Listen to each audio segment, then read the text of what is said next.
We live in a world of YouTube today where everyone thinks you need Mr. Beast style editing and retention tactics to even grow a channel. But the Quartering is someone who breaks every single rule of retention and doesn't even edit his videos at all. And he still brings in around 15 million views every single month. These 15 million views only on his main channel, by the way, bring in around 40 to 50K every single month. If you add in his other businesses, he has a coffee business, he has merch, he has live streams, he has other channels, Rumble deals, stuff like that. He's making well over 6 figures every single month without editing a single one of his videos. But how does the Quartering get so many views every single month and make so much money every single month by not editing when everyone tells you that you need Mr. Beast style editing to grow a channel? Let's find out. The Quartering, or Jeremy, likes to use some of my favorite tactics that make it possible to grow a channel, not even just possible, but very, very probable to grow a channel to great lengths without having to edit and perform these crazy retention tactics that everybody tells you need to do. Let's first start off with the niche that he's in. I always tell you guys, polarity is the key to everything when it comes to YouTube. If you can make someone feel something, you can make them do literally whatever you want. This includes clicking on the videos to get the actual views. This includes engaging with the videos, commenting on the videos, liking and disliking the videos,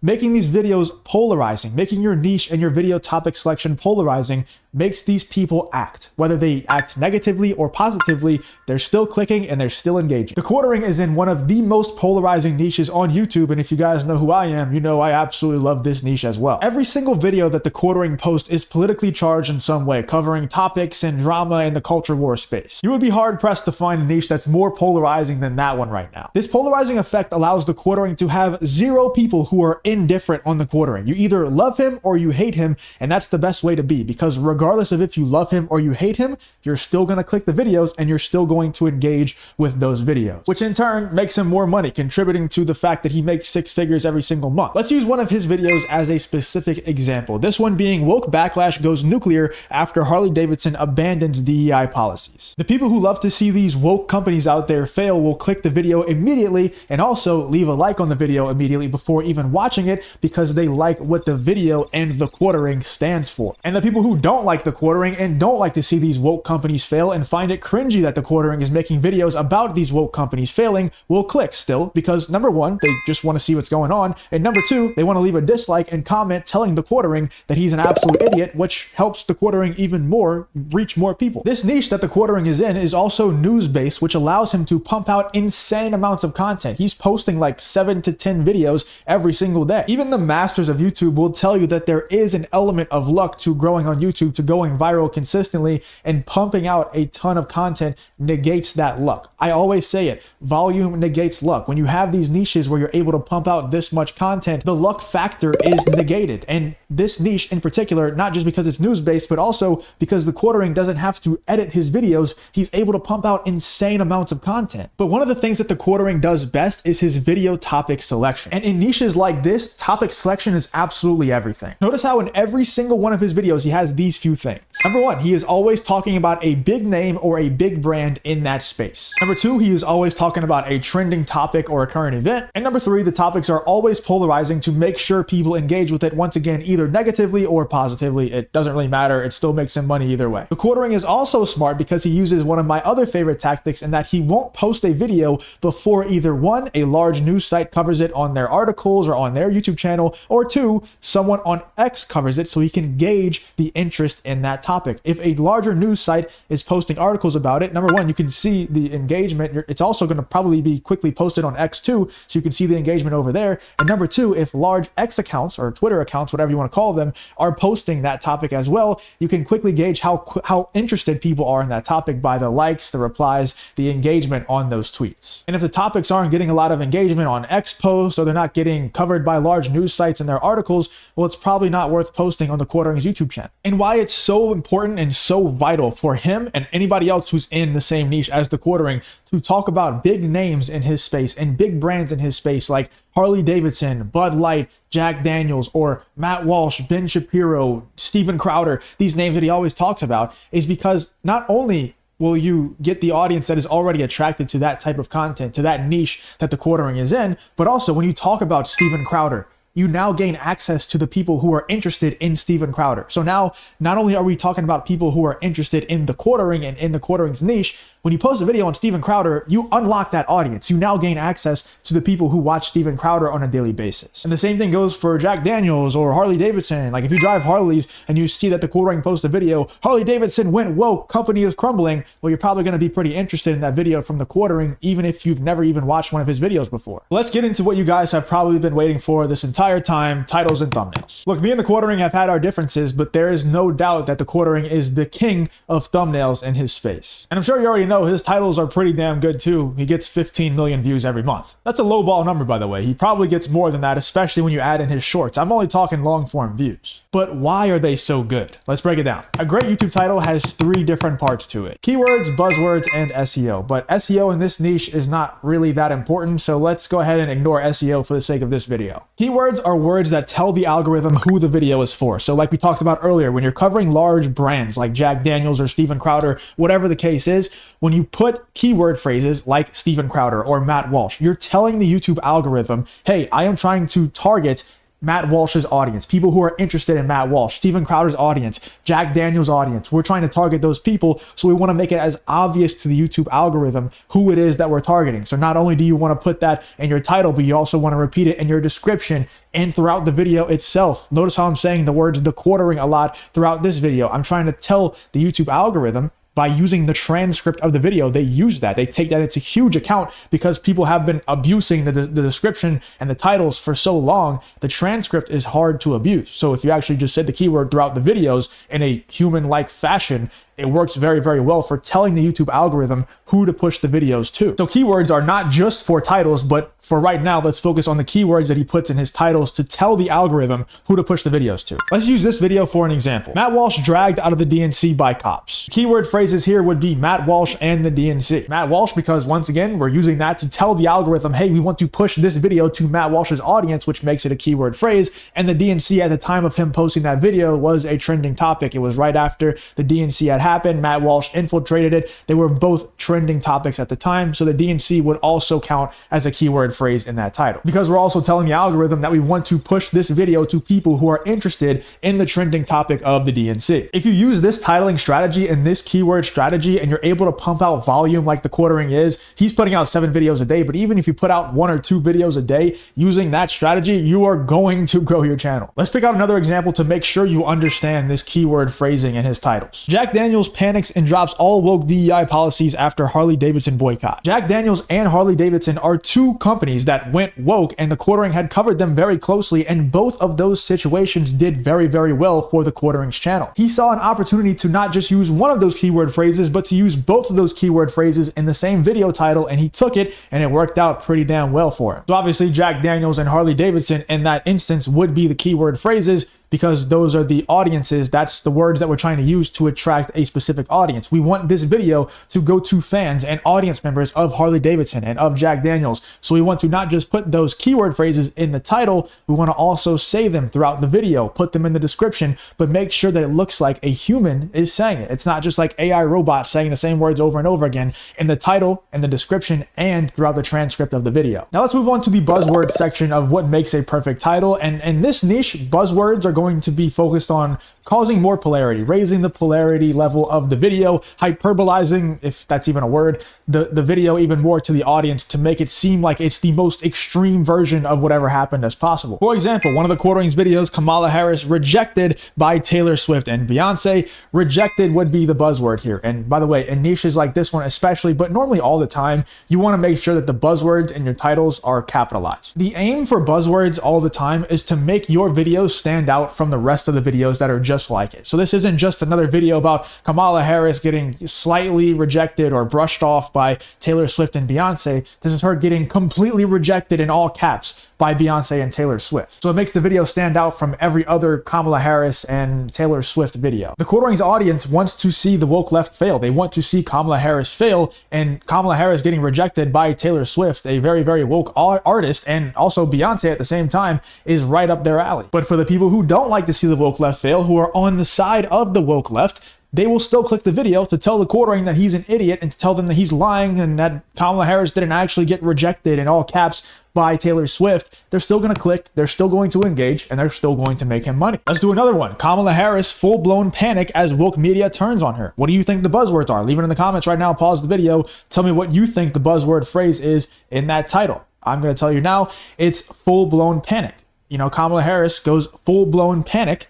It's because this isn't just like a little bit of uneasiness that Kamala Harris is feeling. She's feeling full-blown panic. She's going full-blown panic mode. And this makes people want to click because of the hyperbolization. I'm going to just keep riding with the butchering of the hyperbole word, but the hyperbolization of the Kamala Harris going full-blown panic, we're making this situation look as extreme as possible, adding as much polarity as we possibly can to make this particular video stand out from the rest of the videos about Kamala Harris. Let's move on to thumbnails. Now, I could just sit here and break down every single little effect that he puts on his thumbnails and show you how to make super pretty and aesthetically pleasing thumbnails, but as I always say, YouTube thumbnails are much less about good graphic design and aesthetically pleasing imagery than they are about human psychology. So let's break down the psychology of the quartering thumbnails. One of the best things that he uses is the uncanny valley effect. That's the best way that I know how to describe it. It's when you make the images look very unnatural. What we really want to do with thumbnails nowadays is target the subconscious mind. Have the subconscious mind when you're a zombie just scrolling on your phone late at night. You want the subconscious to say, hold on, that image looks weird. And the best way, or one of the best ways to do this, is with the uncanny valley effect. How you get that effect is you do things like the quartering does. You cut off the heads of people and make them much larger than their body. You put hands that actually don't belong to the person, so it looks a little bit out of place and triggers the subconscious mind. You shoot lasers out of someone's eyes into someone else's head, and you actually put burn marks on them. So it's like, what the hell? Did somebody actually just shoot laser out of their eyes? And you do things like that makes the imagery, that makes especially human faces and human bodies look unnatural. Put hands that are out of place, that are not actually their hands. Make their heads way bigger than their body. Things like that. Use the uncanny valley effect. Because the subconscious mind knows what humans are supposed to look like. So whenever it can tell that it's a human, but it's not quite right, there's something unnatural about the human that they're seeing, especially when it's a recognizable face that you know from seeing it immediately who it is, and then their heads are way bigger than normal, it triggers the subconscious mind. It says, hold on, we got to see what that is right there. He also follows the rule of 3 in most of his thumbnails. Sometimes he breaks this rule, but he has a very good thumbnail, guys, so he's able to break this rule, but most of the time he's using the rule of 3, which is maximum 3 subjects in every thumbnail, so that we don't overload the subconscious mind. I see so many people try to cram in every single recognizable face that they can into their thumbnails, and all that does is it just overloads the brain to where the subconscious mind just gets overloaded and they're just like, okay, move on. We can't even handle all that information. And people think that the more faces, the more recognizable people that they put on their YouTube thumbnails makes it more recognizable to more people. In reality,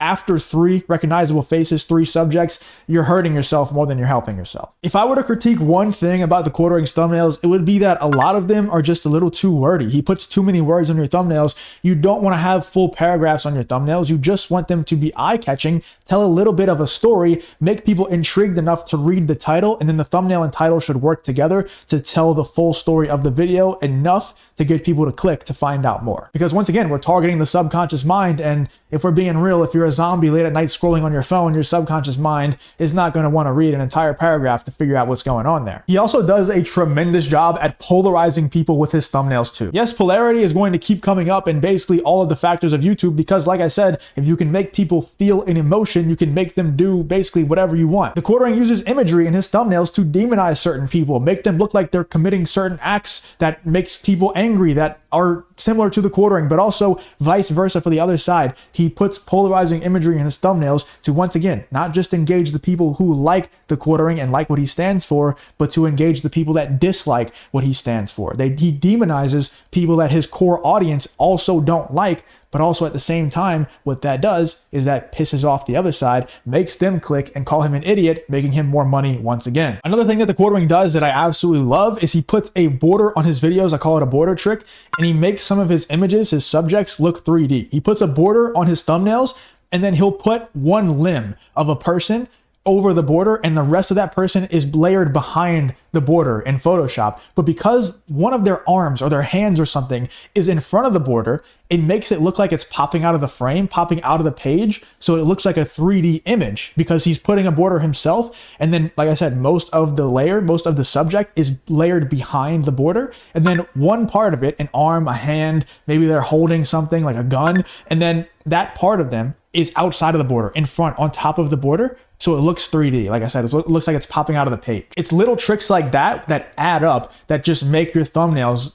basically, it's like casting a spell on the person to where it's not just eye-catching, but they feel like they have to click. Another thing that the quartering does extremely well is he leverages timing. He only covers breaking news and trends, and this not only catches the eyes of people who are up to date on what's happening in the world, but it also catches the eye of YouTube, because YouTube and Google are very well connected. They have their fingers on the pulse of what is trending and what is not. Obviously, YouTube is owned by Google, and Google Trends is a thing that literally tracks trends and what's happening. So whenever you post a video on a trend and on a breaking news event, not only is this going to catch the eye of the audience of actual humans, it also catches the eye of the algorithm, because they know what events are trending. They know what news is real breaking news. And whenever something is trending or something is breaking, it's much more likely to get pushed to a larger amount of people. And also, YouTube knows, Google knows, they have all of your data. They know exactly what people are going to be interested in before they're interested in it. So even if they don't have the data that a certain breaking news story